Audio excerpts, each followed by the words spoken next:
কখন কোন দোয়া পড়বেন চলুন জেনে আসি। 1. মৃত্যুর আগে ঈমান রক্ষার দোয়া। উচ্চারণ: আল্লাহুম্মা তাওয়াফফানি মুসলিমান ওয়া আলহিকনি বিসসালিহিন।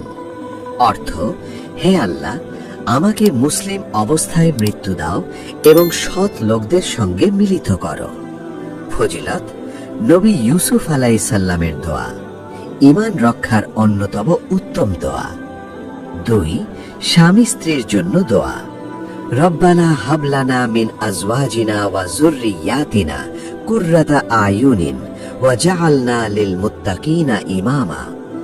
অর্থ: হে আমাদের প্রতিপালক, আমাদের স্ত্রী ও সন্তানদের চোখের শীতলতা দান করো এবং আমাদের মুত্তাকিদের জন্য আদর্শ বানাও।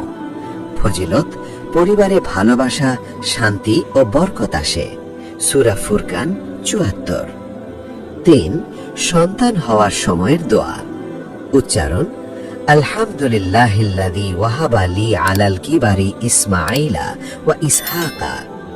অর্থ: সমস্ত প্রশংসা আল্লাহর, যিনি বার্ধক্যে আমাকে সন্তান দান করেছেন। ফজিলত: সন্তান জন্মের সময় এই দোয়া পড়লে আল্লাহ নবজাতকের জন্য রহমত নাজিল করেন। সূরা ইব্রাহিম ৩৯। 4. ভয় বা আতঙ্কে পড়ার দোয়া। লা ইলাহা ইল্লাল্লাহুল হালিমুল কারীম সুবহানাল্লাহি ওয়া তাবারাকাল্লাহু রাব্বুল আরশিল আযীম। অর্থ: আল্লাহ ছাড়া কোনো উপাস্য নেই, তিনি সহনশীল ও দয়ালু। আল্লাহ পবিত্র, বরকতময় এবং মহান আরশের প্রতিপালক।